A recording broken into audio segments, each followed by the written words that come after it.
Hello and welcome back to Some Climbing News, show where we talk about, well, all the stuff that's been going on in the climbing world. And boy, does climbing not stop. It's kind of like the mail, and it's always sunny in Philadelphia. But hey, lots of stuff to talk about today. Sam Weir sending La Force Tranquille, Alex Megos with an FA in France, Adam Ondra introducing the world to a futuristic boulder project in Fontainebleau, and a new climbing gym opening up in Seattle that might just change what climbing looks like forever. So please don't forget to like and subscribe if you're enjoying these little opinionated segments from the climbing world. Without further ado, let's dive in.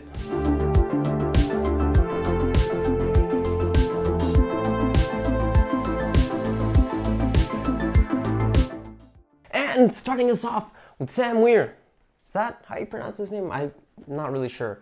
He's managed to get a send of the Daniel Woods FA La Force Tranquille, an 8C/V15 boulder in magic wood. Now Sam has been trying this boulder on and off since 2020. He finally sent this past week. Looks like he'd taken a bit of a hiatus from La Force, and what was once a limit project for him apparently went down in just a few tries when he went back to give it some goes. Now I don't know about you, but I've had that happen to me a few times. Old project, moved to a new city, got stronger, came back years later, sent the old project second try. It's a different kind of satisfaction, one that's more immediate and obvious. Sometimes getting a send kind of feels like a miracle. When you come back strong enough that something that used to feel impossible feels frigging chill.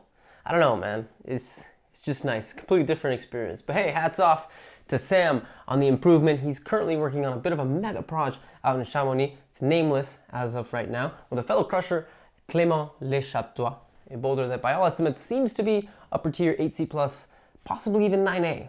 Who knows?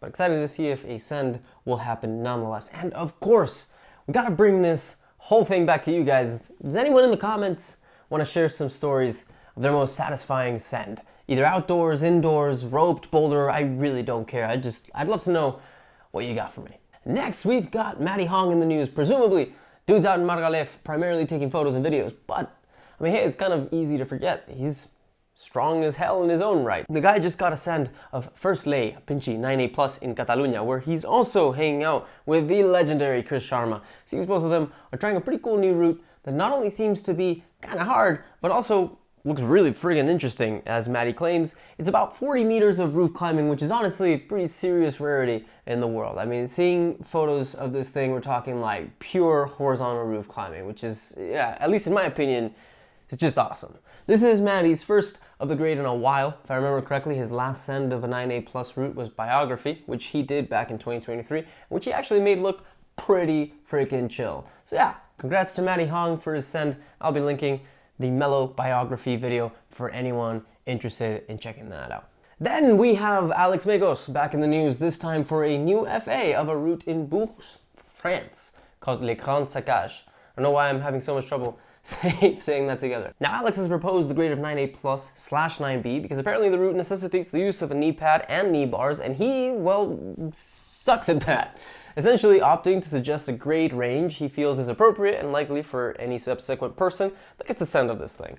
Now I'd assume Alex will be posting this send on his YouTube channel at some point in the future, so just gotta look out for that if you're interested. But more importantly, if Bourges sounds familiar to you, it's because it's home to one of France's last remaining, shall we say, super projects? The infamous Les Bombes Bleus, a sport route that's been tried countless times by the likes of Lucien Martinez, who's climbed 3 9A+ routes in the past, Nico Pellerson, aka that one dude that seems to have made it his life mission to make sure to downgrade every proposed 9A boulder in Font, and Barefoot Charles, also Chris Sharma, and a couple other people. Here's a link to Nico and Lucien giving this thing some tries. The first move is very, very, very clearly the crux. And I mean, people who know more about this shit than me seems to think this route could be 9C, which is the hardest proposed grade in the world right now. Only 3 other climbs that have been sent that are that hard: Silence, DNA, and Big. So I mean, why is Megos hanging around in Bourges? Fucked if I know, right? Possibly. Seriously, go watch this video. I mean, look at this still. Look at that. It's a freaking half pad mono to a ridiculously shallow looking 2-finger pocket. It's disgusting. My tendons are screaming from just looking at that. Then again, kind of action directy, isn't it? But also, there's other ways to do the move, so who knows what ends up working best. But hey, of course, and as always, would love to know your thoughts on all of this. Who do you think will get the FA? I didn't mention it, but Nico has done all the moves and he had to do them barefoot too, so, you know, who knows? As far as Alex, do you think Les Grands Saccages will be given a 9A+ once people who do know how to knee bar get on it, or do you think that the slash grade will stay put? Let me know in the comments below. Next, we gotta talk about fucking Ondra. Shout out to Climberisms. If you haven't heard of him, stop what you're doing. Link, Instagram, go, laugh. You're welcome. But hey, Adam has published a video to his channel about his time in Font where he flashes a bunch of stuff. Seriously, it's just like the level of climbing I'm seeing like doesn't even register at this point. Like I understand I'm seeing an 8B+/V14 flash, but I also don't. And he's doing multiple 8B and above flashes in this thing. So it's just like, you know, it's almost too much. Anyways, Ubik Assis 8B flash, Imhotep du Sol 8B/ plus flash, and Ligne de Bête 8B+ flash. Go see that. It's absolute nonsense. But I actually want to say a few things about this video. The first is to comment on grades. I made a video about just how subjective grades can be. There's a link right here. You should check it out. But isn't it funny that Adam is capable of flashing 8B+/V14 and yet in the same video he doesn't send a 7C/V9. Like, yeah, granted, it's a low percentage, jumpy, weird coordination sort of V9, but still, 5 grade difference. And look at the guy, he's smiling, he's taking it well, not letting his ego get bruised, or getting angry with some weird misplaced sense of self-worth tied to a number. You know, so many of us, myself included sometimes, most of the time, have this, let's face it, wrong idea that climbing X grade consistently means you're gonna be able to do everything below that number. And I mean, it's just not true. Here we have arguably the greatest climber of all time, trying something that's theoretically far below his limit, coming home empty-handed, and he's fine with it. He's more than fine. He's enjoying an afternoon, doing the thing he loves. So yeah, be more like Adam, or at least, you know, try. I know it's hard sometimes. But other than that, I really want to talk about Imhotep Assis. I mean, we're talking about a climb that might just be a 9A+ boulder, which is just next level. And honestly, at least in my opinion, maybe a little overdue? I don't know, maybe someone in the comments can correct this sentiment, but it seems to me that when 8C+ was first done, there were only a handful of people in the world who could even dream of climbing 8B+. Now everyone and their mother can climb 8C. We had a kid do one in 2 tries not 4 months ago, Nikolai Uznik. Forgotten gem, 2 tries. And yet no one can climb 9A+ yet? The fuck's going on, people? What do we need, another Nale to come and suggest 9B/V19 before we get the first 18? But a little more seriously, I pass the question on to you. Does anyone know what other super projects there are for bouldering out there? Because honestly, I can't think of any. Maybe that's the problem. Just no super projects left. I mean, I've been hearing about Megatron and the Big Island Sit for years, and those got sent, so only other one I can think of is the line that supposedly links Return of the Sleepwalker and Squoze, but yeah, I don't know. It seems like the much harder climbs out there are turning into kind of like a rarity sort of situation. But yeah, what do you guys think? Let me know in the comments. I'd love to hear your thoughts. And then, let's talk about the future of climbing. See, I've often wondered what climbing would look like at the very peak of its popularity. Our sport's been growing for years thanks to the modernization of climbing gyms into these enormous spaces, the movie Free Solo, the introduction of climbing to the Olympics, all that good stuff. And for a while, and I was at least somewhat sure that this sport could go the way of surfing, or overpopulation and a limited resource. Basically, one dude per wave, right? Eventually, it meant the loss of the stereotypical soul surfer hippie dude who's just kind of stoned and chilled and like, surf's up, dude. Which made the way for territorialism, anger, sometimes even violence. I mean, you know, there's thousands of stories out there of groups of people showing up and literally breaking another person's board for relatively minor offenses on a beach. So I was scared, you know, I thought to myself, oh shit, you know, climbers, we're known for our friendliness as surfers were, we have limited resources, crags prone to overpopulation, who's to say we don't end up in that same spot once climbing becomes unsustainably popular? Locals only, show us you can climb V10 or get the fuck out. But I didn't consider climbing gyms and the fact that they take up the majority of the new climber influx. So I think I was wrong, I hope I was wrong. We've yet to see tensions rise to the point of violence in like Weir in Font, as far as I'm aware, right? So then, what do we have so far?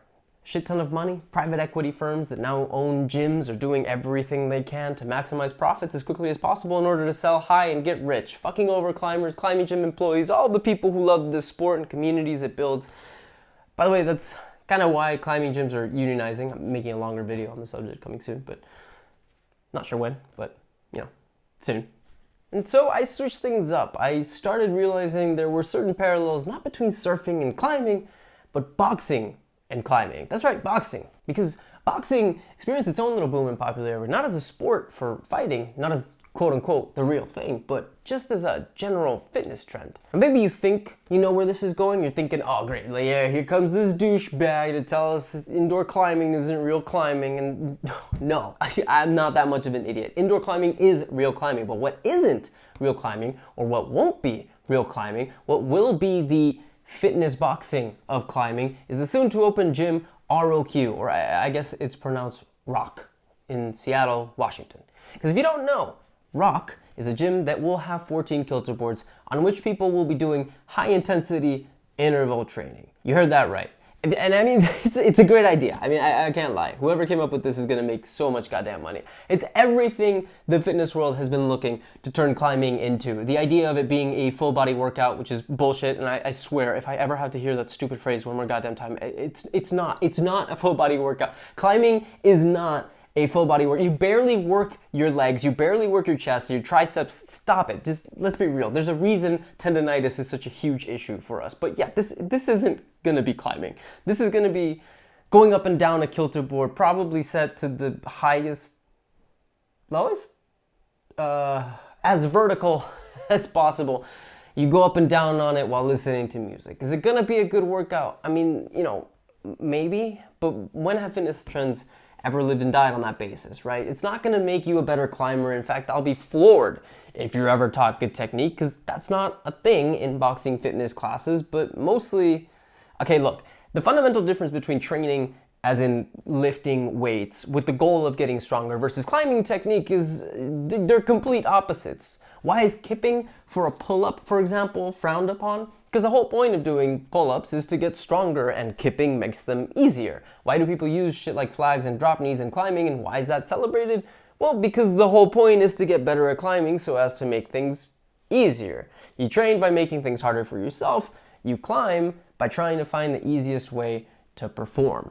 So, a class whose function and objective is to have you work out as much as possible does not benefit from teaching you how to properly move on the wall, which means this ain't a gym for us, for climbers. It's a gym for the people who entered the sport with the stated proposition of, you know, just wanting to have a fun workout. Now, I cannot emphasize this enough. Whatever you want to do with your life is fine. I'm not saying those people are wrong or stupid or bad, or that this is like the end of climbing or some crazy shit like that. But what I do have to wonder is what percentage of those people in climbing gyms right now would prefer something like ROQ if it were presented to them? And how much money would big climbing gyms potentially lose to classes like these if they don't get their shit together quickly enough? Because putting 14 kilter boards in a room doesn't require all that much space, especially if they're the 8x10 version that's more moonboard size. But there are not a lot of climbing gyms out there with enough space to do this too without at least sacrificing something. On top of this, the barrier to entry is a lot lower. It doesn't take a real genius to know that 14 kilter boards at about 10K a pop is still 140K. A lot, yes, but far less than the $1 million investment needed to open regular gyms. So a lot of these can just start popping up fucking everywhere. It's gonna be wild.